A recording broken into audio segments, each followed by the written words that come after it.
오늘 주일 예배에 나오신 여러분을 주님의 이름으로 환영하고 축복합니다.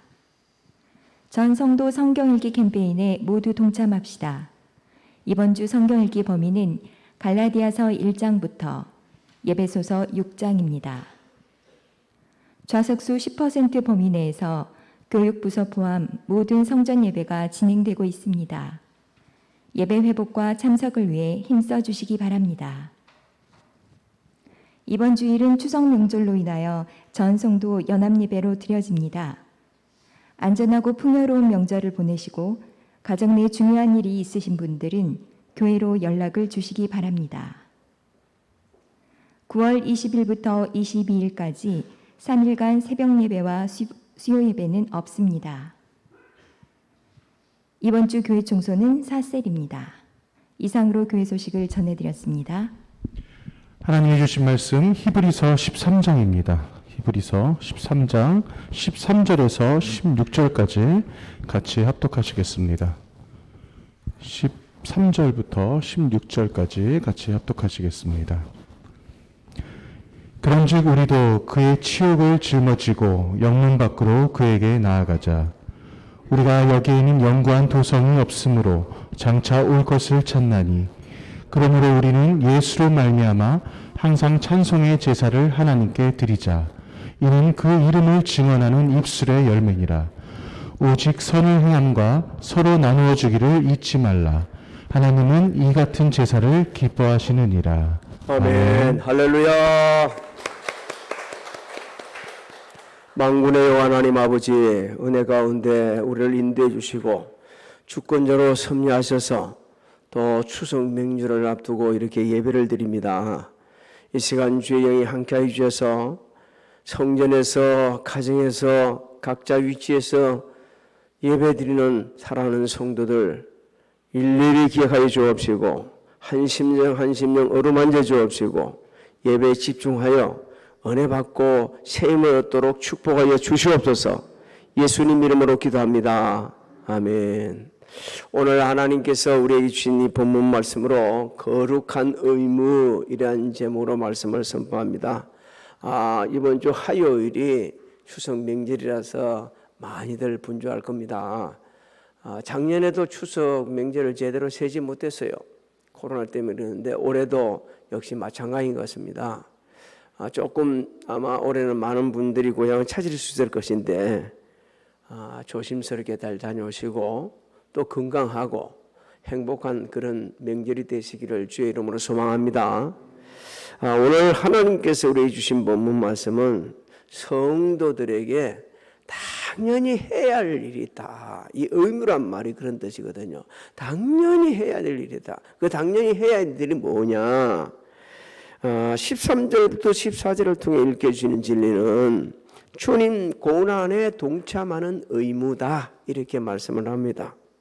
12절, 13절을 우리 같이 한번 읽어볼까요? 시작. 그러므로 예수도 자기 피로써 백성을 거룩하게 하려고 성문 밖에서 고난을 받으셨느니라. 그런즉 우리도 그의 치욕을 짊어지고 영문 밖으로 그에게 나아가자. 자, 예수도 자기 피로써 백성을 거룩하게 하려고 성문 밖에서 고난을 받으셨다. 이렇게 말씀하고 있죠. 그래서 예수님께서 우리를 죄를 사하시고 하나님 앞으로 인도하시기 위해 십자가에서 돌아가시는 그 고통을 당하셨다는 겁니다. 그렇게 고통을 당하셨다. 자, 구약 시대에서는요, 죄를 범한 그 죄인들을 사형을 시킬 때 성문 밖에서 했습니다. 성 안에서는 하지 않았어요.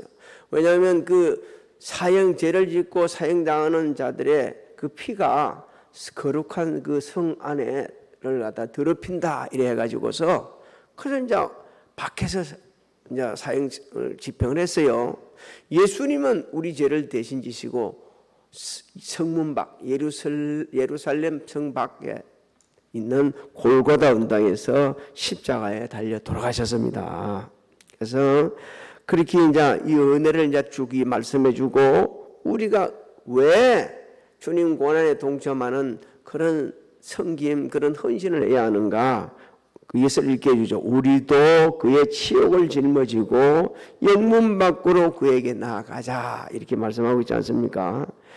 당신은 유대교에서 기독교로 개종한, 그래가지고 하나 주님을 섬기고 있는 유대 출신 모든 성도들, 너무 고통스럽고 핍박당하고 있는 그 성도들에게 격려하고 위로를 주는 겁니다. 지금 힘들고 고통스럽지만 예수님께서 우리 죄를 대신 지고 그 치욕당한 것을 기억하면서 너희들도 하나님 앞에 나와서 예배드리는데 뭐 하라고요? 힘써야 한다. 이렇게 말씀하고 있는 겁니다. 또 오늘날 우리에게 있어서는 예수님께서 그 우리 죄를 대신이고 당한 그 수치, 그 고통을 기억하면서 정말 주님을 섬기고 예배를 드리고 전인격적으로 섬기는 사람이 되어야 된다. 이렇게 말씀하는 겁니다. 여러분, 우리가 오늘 예배 드리러 왔잖아요. 근데 이 예배 드리러 와서 몸만 여기 앉아있다고 예배 드리는 게 아닙니다. 예배 드리는 날은, 주일날은 누구 날이죠? 다른 데 신경 쓰지 말고 오직 예배 드리는데, 주님을 기쁘시게 하는데 전념해야 한다는 거예요. 내가 바쁘니까, 내가 어디 무슨 일이 있으니까 물론 그런 일도 해야겠지만, 여러분 그거는 차순이에요. 차순이가 아니라 아예 주일날은 내려놔 놓고 어떻게 하면 예배에 집중할 건가. 여러분, 예수님은 우리 죄를 대신 지시고 십자가에 돌아가셨습니다. 믿습니까? 그렇다면 주님은 그런 고난을 당했는데 우리는 아니 내 시간 좀 그걸 갖다 뒷순위로 다음 월요일날로 옮기는 그것도 못한다?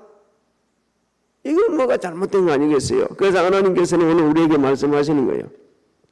진짜 예수를 제대로 믿는 네가 구별된 사람이라면, 정말 성도라 그러면 주님 고난에 동참하는 마음으로 모든 일에 전념하고 주의 일에 전념할 뿐 아니라 섬기고 헌신한다는 거예요.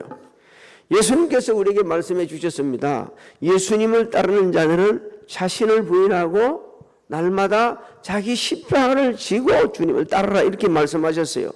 예수님을 쫓는다는 말씀은 바꿔 말하면 예수님 닮은 삶을 사는 겁니다. 예수님 닮은 삶. 쫓는다니까 우리는 뒤 쫄쫄 따라다니는 걸 알고 있는데 아니요. 예수님 닮은 삶. 예수님이 그 섬겼던 그 길, 가셨던 그 길, 고난의 길을 우리도 가는 거예요. 그래서 정말 예수님을 제대로 믿고 의지하는 성도들은 예수님의 온유하시고 겸손하신 품성을 담습니다. 그리고 예수님이 자신을 희생시키시고 우리를 살려주신 것처럼 그런 마음으로 헌신하고 섬기고 나누고 베푸는 데 힘을 쓴다는 겁니다. 자, 우리가 예수님 닮을 삶을 살면서 주님 고난에 동참하는 자세로 섬겨는, 왜 그렇게 섬겨야 되는가? 많은 이유가 있지만 하나님께서 이 본문 말씀을 읽게 주는 것은 우리도 이 세상에 영원히 살지 않고 주님같이 어디 가기 때문에? 천국으로 가기 때문에 그렇다. 14절을 우리 같이 한번 읽어볼까요? 시작. 우리가 여기에는 영구한 도성이 없으므로 장차 올 것을 찾나니. 자, 보십시오.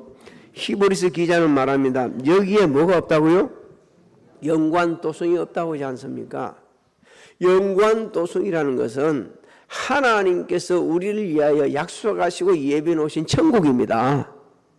그 천국은 이 땅에 있는 게 아니요, 이 땅에서도 절대 이루어지는 게 아니요, 또 천국은 말이요 우리의 영원한 본향입니다.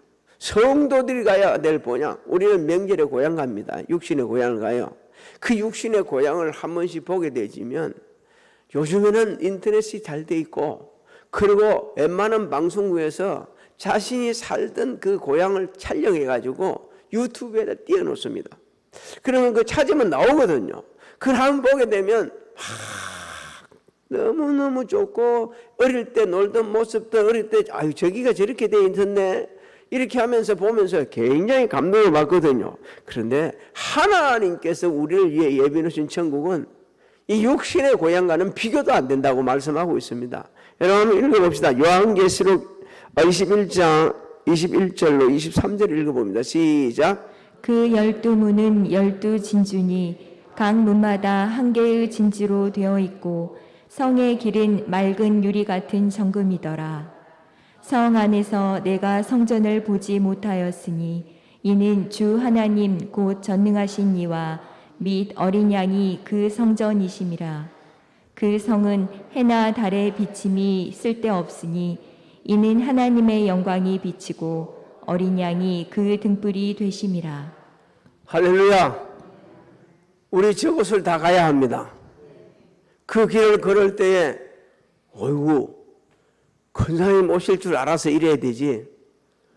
권사님 어떻게 여기 왔지?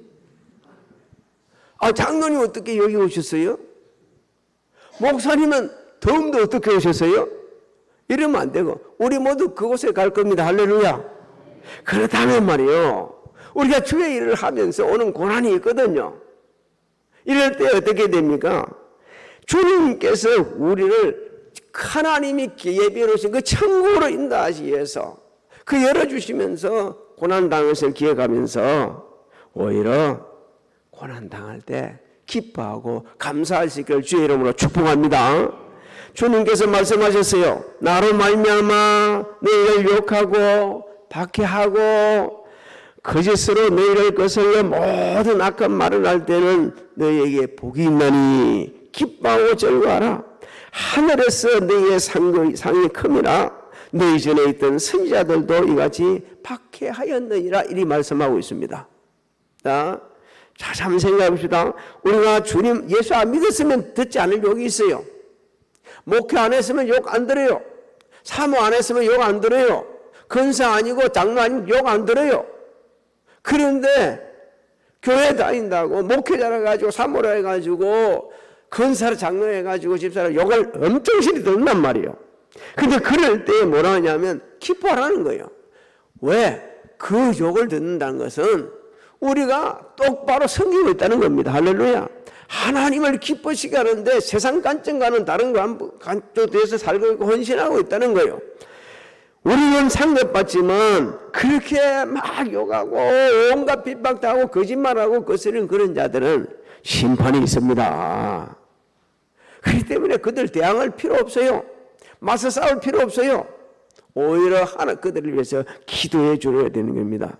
그래서 하나님께서 예배해 놓으신 그 천국을 소망하며 그리스도로 인해서 받는 고난을 우리는 기뻐해야 됩니다. 감사해야 됩니다.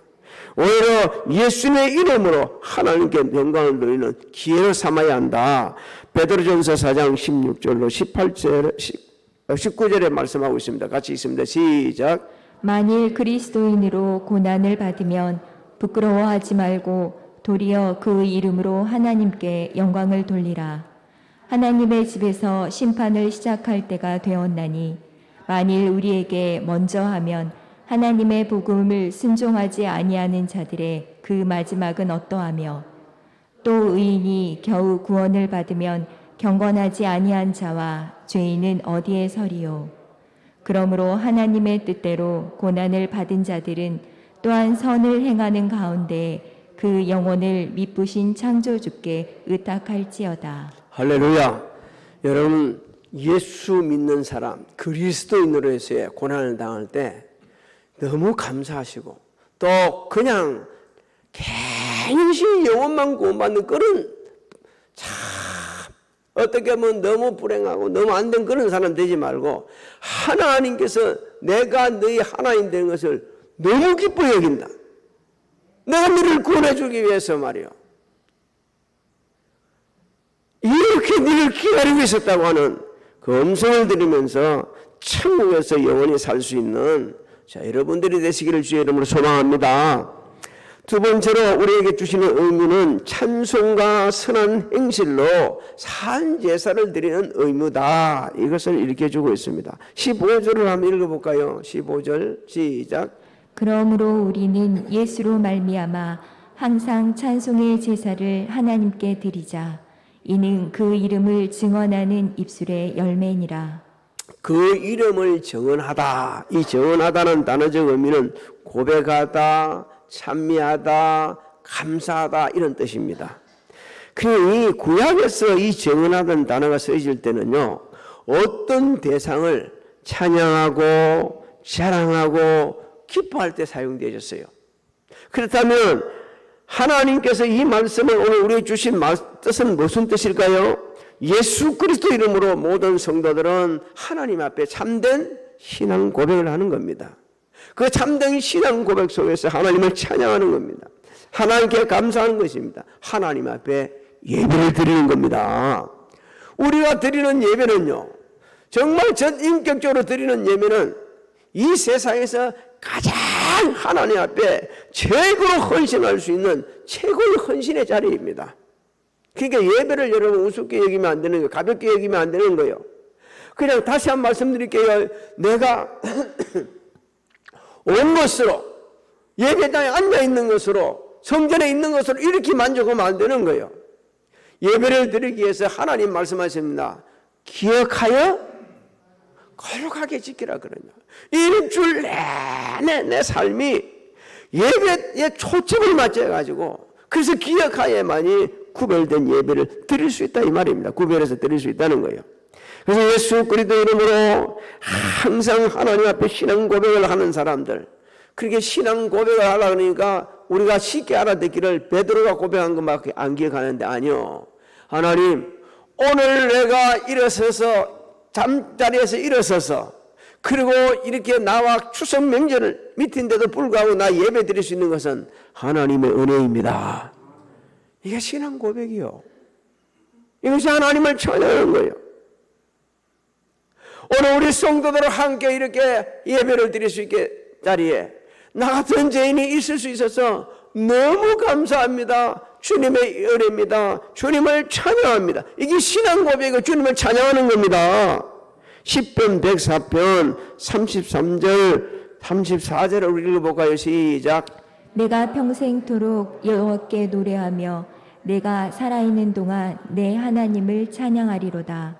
나의 기도를 기쁘게 여기시기를 바라나니 나는 여호와로 말미암아 즐거워하리로다. 이 고백이 우리의 고백이 되시기를 주님을 소망합니다. 평생 동안, 살아있는 동안 하나님 앞에 신앙 고백하고 찬양하고 하나님 앞에 예배 드릴 수 있는 믿음의 사람들, 하나님께 그런 사람들 통해서 역사하시거든요. 하나님, 오늘 내가 이 자리에 있는 걸 정말 감사합니다.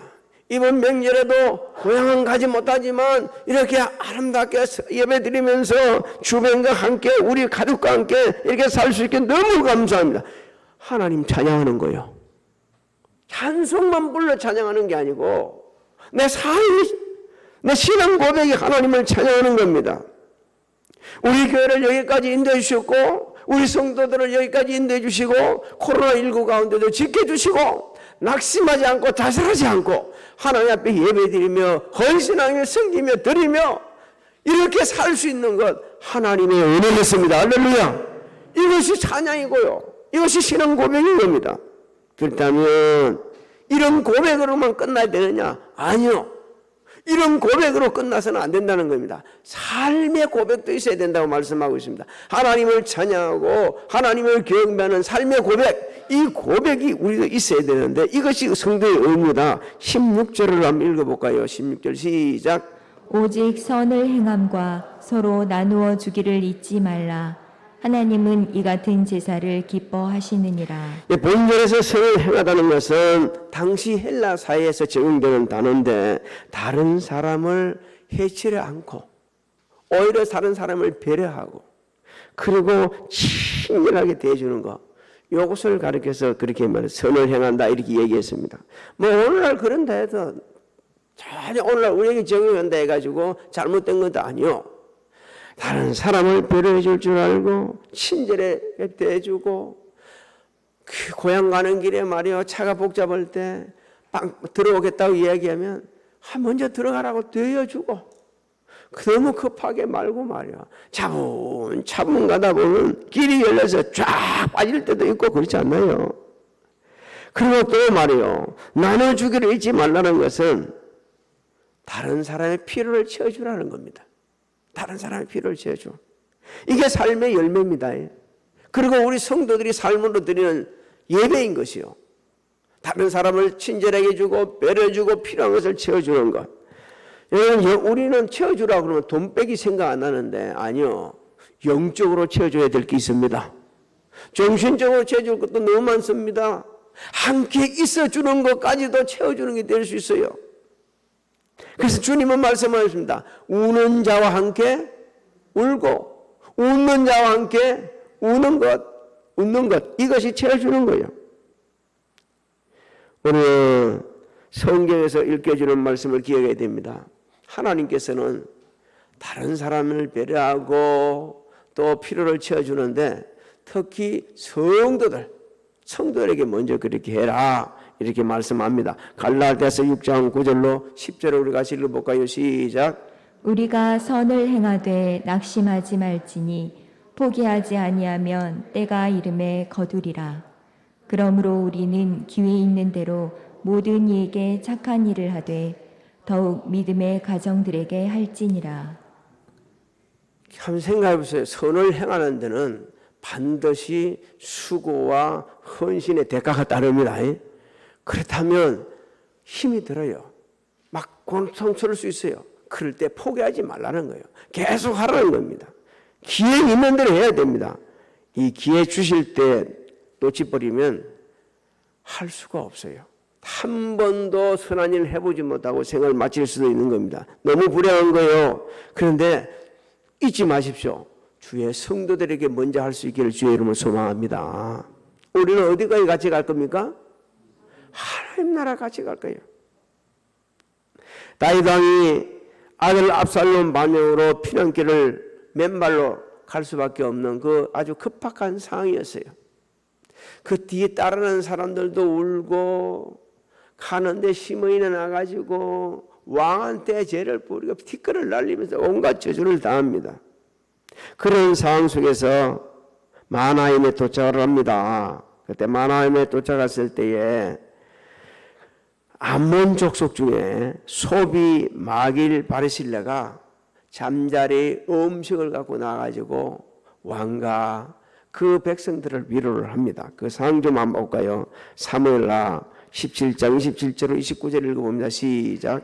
다윗이 마하나임에 이르렀을 때 암몬 족속에게 속한 라빠 사람 나하스의 아들 소비와 로데발 사람 암미엘의 아들 마길과 로글림 길르아 사람 바르실레가 침상과 대야와 질그릇과 밀과 보리와 밀가루와 볶은 곡식과 콩과 팥과 볶은 녹두와 꿀과 버터와 양과 치즈를 가져다가 다윗과 그와 함께한 백성에게 먹게 하셨으니 이는 그들 생각에 백성이 들에서 시장하고 곤하고 목마르겠다 함이더라. 이는 그들 생각에 백성이 들에서 시장하고 고나고 마르겠다 함이더라.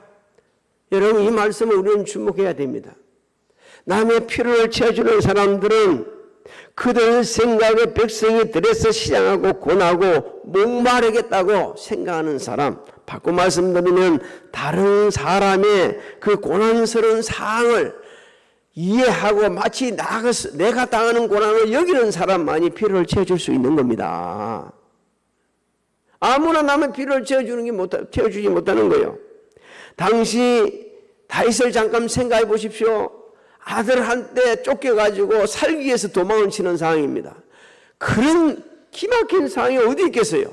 그럼에도 불구하고 그런 상황에 갈 때 모든 사람들이 돌아보지 않을 때에 오히려 저주하고 티끌을 날리고 그런 상황 속에 있을 때 이 사람들은 그 왕을 백성들의 필요를 생각해 채워준 거예요.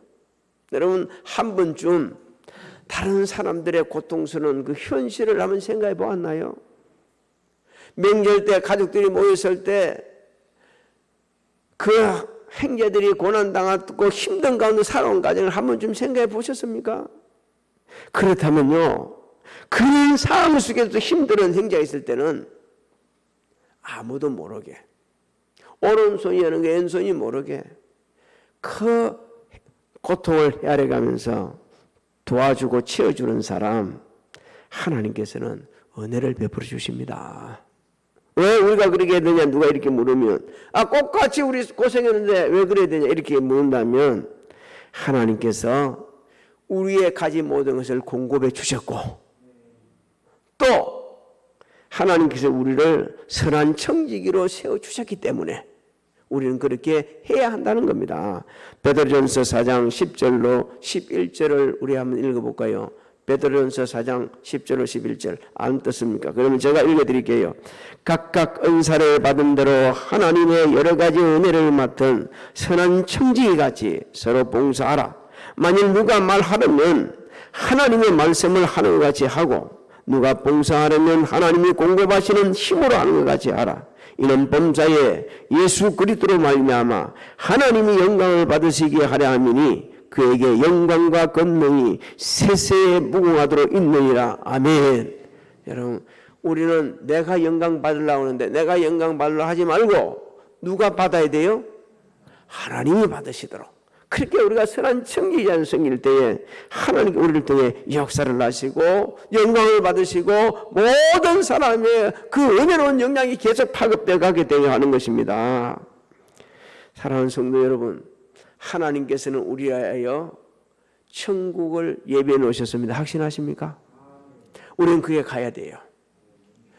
어떤 미술이 있어도 그에 가야 됩니다. 예수 그리스도를 믿고 또 하나님의 뜻대로 살아가는 사람들은 다 그에 갑니다. 근데 그곳을 가기 위해서 구약시대 성도들은 말이요, 나그네와 외국인처럼 살았다고 그랬습니다. 그래서 우리는 날마다 나그네와 외국인처럼 살려면 우리의 포커스를 어디에 맞춰야 되느냐? 천국에 맞춰야 됩니다. 하나님 나라에 맞춰 살아가야 됩니다. 그리고 우리는 이렇게 섬기다가도 죄 지을 수 있어요. 원망할 수 있어요. 잘못된 길로 갈 수도 있어요. 그럴 때 어떻게 해야 되느냐? 회개해야 합니다. 하나님께서는 회개하는 자에게 생명나무에 나아가며 그 문들을 통해 선에 들어갈 수 있는 권세를 주셨다고 하셨습니다. 요한계시록 22장 14절로 15절 우리 같이 한번 읽어볼까요? 시작. 자기 두루마기를 빠는 자들은 복이 있으니 이는 그들이 생명나무에 나아가며 문들을 통하여 성에 들어갈 권세를 받으려 함이로다. 개들과 점술사들, 음행하는 자들과 살인자들과 우상 숭배자들과 및 거짓말을 좋아하며 지어내는 자는 다 성 밖에 있으리라. 하나님께서 아무나 천국에 들어보내주지 않습니다. 예수를 믿어야 합니다. 예수님을 믿고 이제는 예수 닮은 삶을 살아야 돼요. 그래서 제가 두 가지로 말씀드렸습니다. 하나는 주님 고난에 동참하는 마음으로 그렇게 섬겨야 되고, 이제는 삶 속에서 우리가 열매를 맺어야 되는데 선한 행실로 피로를 채워줄 뿐 아니라 하나님 영광을 받으시도록 선한 청지기 자세로 우리가 섬기는 것이 바로 하나님께서 예비해 놓으신 그 본향에 갈 수 있다는 거예요. 오늘 예배드리는 성도님들, 명절이 바로 하나님께서 오늘 우리에게 주신 말씀을 잘 실천할 수 있는 귀한 시간입니다. 고난에 동참하는 마음으로, 그리고 선한 성지기 자세로 가족들과 친지들 사이에서 섬기고 헌신하고 함께 예배드리고 모든 영광을 하나님께 돌리시기를 주님의 이름으로 축복합니다. 축복합니다.